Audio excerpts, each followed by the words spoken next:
হরে কৃষ্ণা, জয় শিলা প্রভুপাদ। ভগবান জগন্নাথ ভক্তের জন্য সব কিছু করতে পারেন। প্রয়োজনে তিনি ভক্তির জন্য সমস্ত বিধি নিয়মও পরিবর্তন করে দিতে পারেন। যিনি বাম হস্তে বেণু, শিরে সিকি পুচ্ছ, কোটি তটে পীতাম্বর ও নয়ন প্রান্তে সহচর কণের প্রতি কটাক্ষ ধারণ করে সর্বদা শ্রী বৃন্দাবনে বাস ও লীলা করছেন, সেই প্রভু জগন্নাথ দেব আমার নয়ন পথের পথিক হন। ভগবানেরই এমন এক লীলা নিয়ে এসেছি যেখানে ভগবান তার ভক্তের জন্য নিজের সমস্ত বিধি নিয়ম পরিবর্তন করে দিতেও পারেন। বাবা রঘুবর দাসের কাহিনী।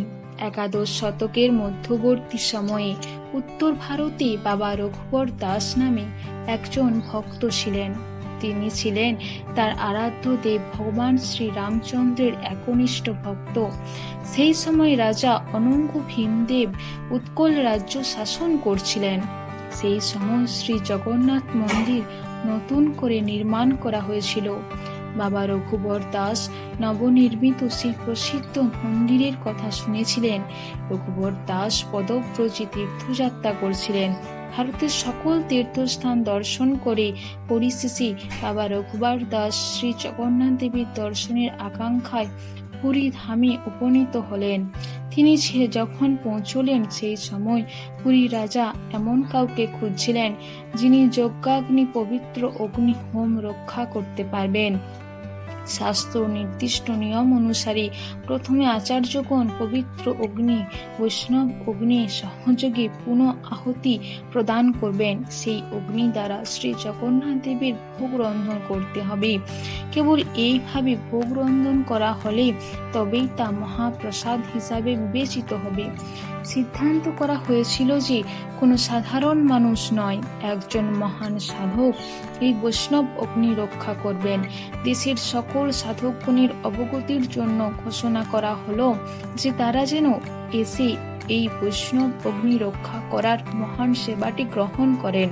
কেবল একটি শর্ত দেওয়া হয়েছিল, যে সাধক সেই পবিত্র অগ্নিকে 3 দিন 3 রাত্রি তার হাতের তালুতে রাখতে পারবেন, কেবল তাকেই এই সেবাটি অর্পণ করা হবে। অনেক সাধকগণ পুরীতে সমবেত হলেন, কিন্তু তাদের কেউই এইভাবে অগ্নিকে ধরে রাখতে সমর্থ হলেন না। পরিশেষে বাবা রঘুবর দাস এগিয়ে এলেন। তিনি এই অগ্নিকে তার হাতে 3 দিন 3 রাত্রি ধরে রাখতে সমর্থ হলেন এবং সেই জন্য তাকে সেই সেবাটি দেওয়া হলো। জগন্নাথের সিংহধারী ঠিক সামনে একটি বড় ছত্রের নিচে রঘুবর দাস থাকতেন। তিনি তার সেই ছত্রে শ্রীরাম, সীতা দেবী ও লক্ষ্মণকে স্থাপন করে গভীর ভক্তি নিষ্ঠার সঙ্গে তাদের উপাসনা করতেন। তিনি হোমের মাধ্যমে সেই পবিত্র অগ্নিকে দিন রাত্রি প্রজ্বলিত করে রাখলেন এবং তাকে রক্ষা করলেন। প্রতিদিন তিনি শ্রী জগন্নাথ দেবকে দর্শন করতে যেতেন, কিন্তু তিনি জগন্নাথ দেবকে তীর ধনুকে ধরে থাকা শ্রী রামচন্দ্র রূপে দর্শন করতেন। কখনো কখনো তিনি হনুমান ও বিভীষণকেও প্রভুর সেবায় নিয়োজিত রয়েছে এমন দেখতে পেতেন।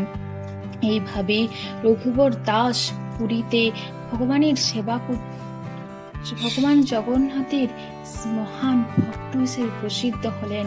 তখন থেকেই রঘুবর দাস শ্রী জগন্নাথের সেবায় তার জীবন অতিবাহিত করতে লাগলেন। পরিশেষে তিনি তার দেহত্যাগের সংকল্প করলেন। দেহত্যাগের পূর্বে শ্রী জগন্নাথ দেবকে কিছু অর্পণ করার জন্য তার প্রবল অভিলাষ হলো।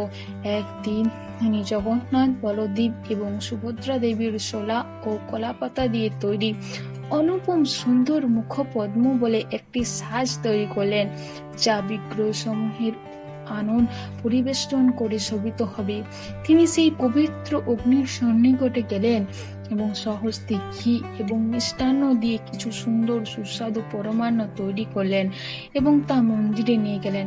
তিনি পূজারীগণকে অনুরোধ করলেন তার তৈরি সেই পদ্মমুখ সাজগুলি দিয়ে সাজাতে এবং ভগবানকে পরমান্ন নিবেদন করতে।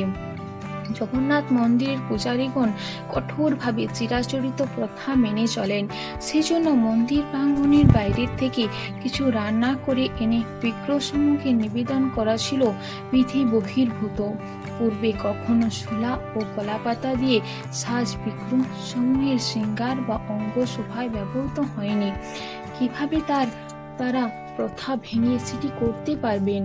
সুতরাং মন্দিরের পূজারীগণ সেই পদ্মমুখ সাজ ও মিষ্টান্ন ভগবানকে নিবেদন করতে অস্বীকার করলেন। এক প্রীতি ও ভক্তি সহকারে প্রস্তুত দ্রব্যগুলি ভগবানকে নিবেদন করতে না পারায় রঘুবর অত্যন্ত মর্মাহত হলেন। খুবই নিরাশ হয়ে সেই মুখপদ্ম সাজগুলি ও পরমান্ন নিয়ে তিনি ব্যথিত অন্তরে মন্দির থেকে চলে গেলেন। তিনি মুখপদ্মসমূহ শ্রীরামচন্দ্র বিগ্রহের কাছে রাখলেন এবং আর এক দিকে পরমান্ন রেখে তা ঢাকা দিয়ে দিলেন। এরপর রঘুবর দাস নয়ন নির্মিলিত করে ধ্যানে বসলেন। এইভাবে সারা দিন ধ্যানে মগ্ন হয়ে অতিবাহিত করলেন।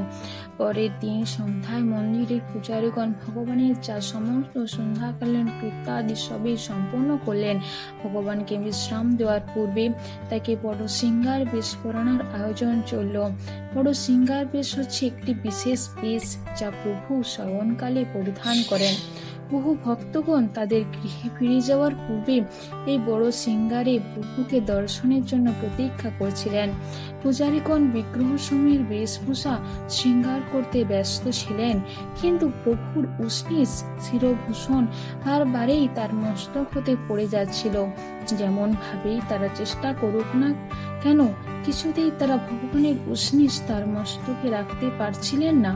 অনেকবার চেষ্টা করেও তারা যথার্থ স্থানে উষ্ণীষ রাখতে ব্যর্থ হলেন। পূজারী এইভাবে ব্যর্থ হতে দেখে মনে শঙ্কা করলেন যে তাদের দ্বারা কোনো অপরাধ হয়নি তো। মন্দিরে তখন বহু ভক্ত প্রভুর বড় সিংহার দর্শন করার জন্য অনেকটা রাত্রি পর্যন্ত প্রতীক্ষা করছিলেন। প্রধান পূজারী নিদ্রালু হয়ে পড়েছিলেন এবং তিনি সেই সময় অল্প একটুক্ষণের জন্য ঘুমিয়ে নিতে মনস্থ করলেন। তিনি তন্দ্রাচ্ছন্ন হলেন। শ্রী জগন্নাথ দেব তার নিকটে আবির্ভূত হলেন এবং বললেন, রঘুবর, আমার অন্যতম একজন মহান ভক্ত, কত প্রেম ও ভক্তি সহকারে আমার সেই ভক্ত এই মুখপদ্ম সাজগুলি ও পরমাণু তৈরি করেছে, কিন্তু পূজারীগণ আমার কাছে সেগুলিকে আমার সেবায় নিবেদন করতে অস্বীকার করেছে। সেগুলি তার কাছে ফিরিয়ে দিয়ে বলেছে যে সেগুলি নিবেদন প্রথা বহির্ভূত। আমার ভক্তির প্রীতিপূর্ণ নিবেদন গ্রহণের ক্ষেত্রে আমি কোনো বিধি নিয়ম স্বীকার করি না। এখন আমার ভক্ত রঘুবর দাসের প্রস্তুত সেই মুখপদ্ম সাজ সমূহ পরমান্ন গ্রহণের জন্য আমি খুব উদ্গ্রীব। তোমরা অবিলম্বে আমাকে সেগুলি নিবেদন করো, তাহলেই কেবল আমার বড় সিঙ্গার বেশ সম্পূর্ণ হতে পারবে।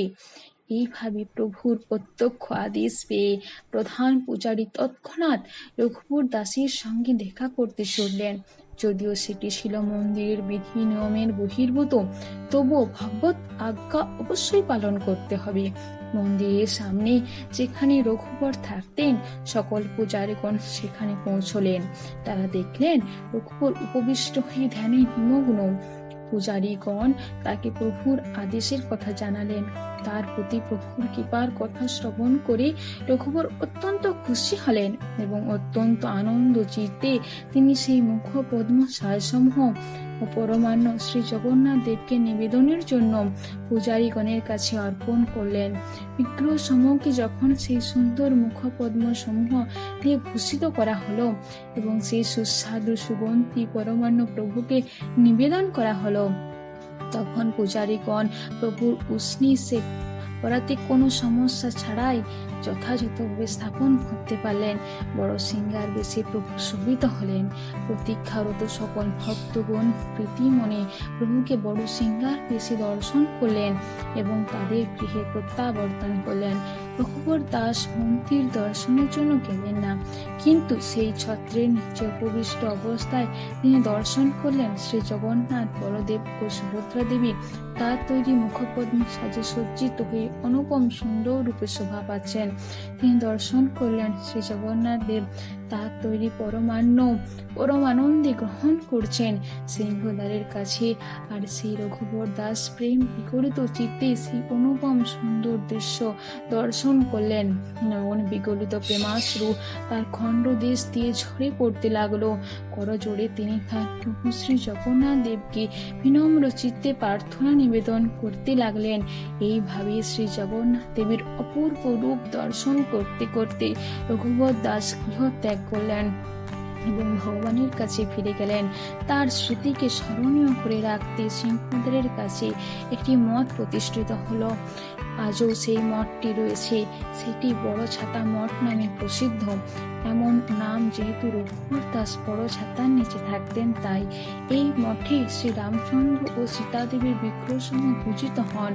মূল শ্রী জগন্নাথ দেবের মন্দিরে রান্না যখনই আগুনের দরকার হয়, পূজারীগণ এই মঠ থেকে আগুন সংগ্রহ করেন। যদি কোনো বছরে মাসে অমাবস্যার সময় বুধবার বা শনিবার আসে, তাহলে সেই তিথিতে ভগবান শ্রী জগন্নাথ দেবকে কলাপাতা ও শলাপদ্ম দিয়ে তৈরি পদ্মমুখ সাজ দ্বারা শোভিত করা হয়। এই সাজে প্রভুকে দেখার জন্য মন্দিরের বহু ভক্তের সমাগম ঘটে। সেই দিন জগন্নাথ দেবকে পরমানন্দ নিবেদন করা হয় এবং সকল ভক্তগণের মধ্যে তা বিতরণ করা হয়। রঘুবর দাসের এই মহাভক্তের স্মৃতিতে এই প্রথাটি মন্দিরে আজও অনুসৃত হয়ে আসছে।